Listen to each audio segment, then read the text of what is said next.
जय हिंद साथियों, आपका स्वागत है आपके अपने यूट्यूब चैनल एजुकेशन टेम्पल में। दोस्तों, BA first year second semester education यानी शिक्षा शास्त्र का आज पेपर हो चुका है, जो पेपर कोड है 104।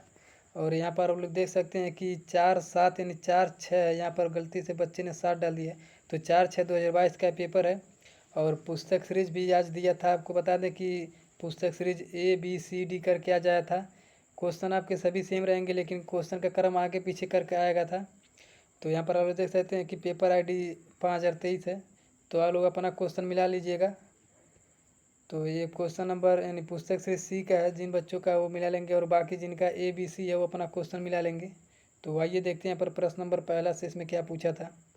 प्रश्न नंबर पहला था कि राष्ट्रीय शिक्षा नीति 1986 के अनुसार पूरे देश में किस शैक्षिक ढांचे को अपनाने का सुझाव दिया गया। तो इसका सही उत्तर जाएगा B, 10+2+3। और प्रश्न नंबर 2 देखते हैं, बहुउद्देशीय विद्यालयों की सिफारिश की थी। तो इसका सही उत्तर हो जाएगा बी, माध्यमिक शिक्षा आयोग।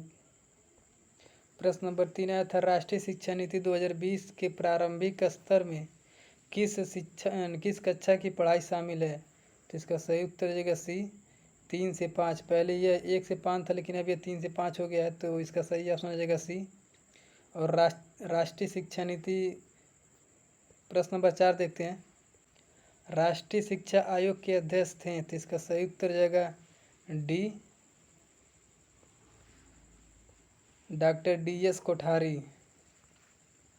प्रश्न नंबर 5, माध्यमिक शिक्षा आयोग ने अपने सुझाव एवं संतुष्टि को भारत सरकार के समक्ष कब प्रस्तुत किया। तो इसका सही उत्तर जाएगा बी, 29 अगस्त 1953 को। प्रश्न नंबर 6, विश्वविद्यालय शिक्षा आयोग की नियुक्ति की गई। तो इसका सही उत्तर जाएगा बी, 4 नवंबर 1948 को। प्रश्न नंबर 7 देखते हैं। प्रश्न नंबर 8, ग्रामीण विश्वविद्यालय की स्थापना का सुझाव किस आयोग ने दिया था। तो इसका सही उत्तर जाएगा ए, राधा कृष्ण आयोग। प्रश्न नंबर 9, वैदिक काल में शिक्षा का माध्यम कौन सी भाषा थी। तो इसका सही उत्तर जाएगा ए, संस्कृत। प्रश्न नंबर 10 देखते हैं, वैदिक काल में गुरुकुलों में क्षत्रिय बच्चों का प्रवेश किस आयु में होता था। तो इसका सही उत्तर जाएगा 10 वर्ष की आयु में। और ब्राह्मण वर्ष के बच्चों को होता था 8 वर्ष की आयु में। प्रश्न नंबर 11, सैडलर आयोग की महत्वपूर्ण संतुष्टि थी। तो इसका सही उत्तर जाएगा ये, इंटरमीडिएट कक्षाओं को विश्वविद्यालय से अलग कर देना चाहिए। प्रश्न नंबर 12 देखते हैं। प्रश्न नंबर 12 आप लोग कमेंट बताइएगा, इसका आंसर क्लियर नहीं हो पा रहा है, जिनको भी पता हो। प्रश्न नंबर 13, सैडलर आयोग की रिपोर्ट प्रकाशित की गई थी। तो इसका सही उत्तर जाएगा सी, 14 भागों में। प्रश्न नंबर 14, छनाई निस्यंदन का सिद्धांत लागू किया गया। तो इसका सही उत्तर जाएगा बी, उच्च वर्ग की शिक्षा हेतु। प्रश्न नंबर 15, भारत में अंग्रेजी शिक्षा का मायना कार्टा कहलाता है। तो इसका सही उत्तर जाएगा वुड का घोषणा पत्र। प्रश्न नंबर 16, वुड का घोषणा पत्र किस वर्ष भेजा गया था। तो इसका सही उत्तर जाएगा 1854 ईस्वी में।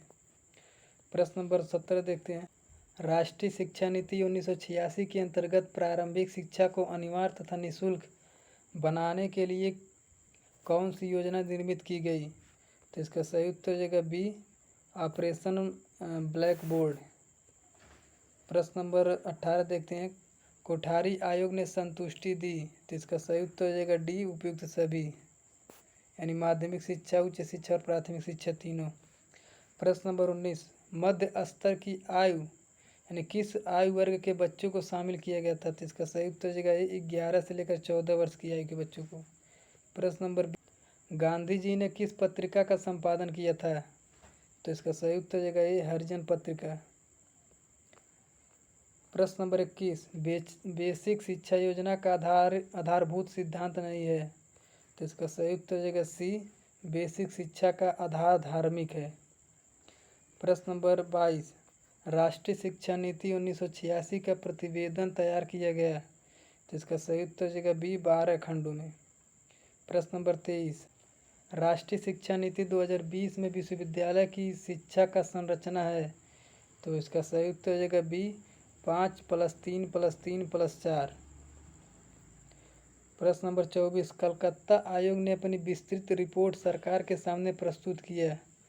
तो इसका सही उत्तर हो जाएगा मार्च 1919 में। क्वेश्चन नंबर 25, वैदिक काल में शिक्षा का मुख्य उद्देश्य क्या था? तो इसका सही उत्तर हो जाएगा उपयुक्त सभी यानी डी। प्रश्न नंबर 26, उपसंपदा समारोह किस काल में होता था? तो इसका सही उत्तर हो जाएगा बी, बौद्ध काल में।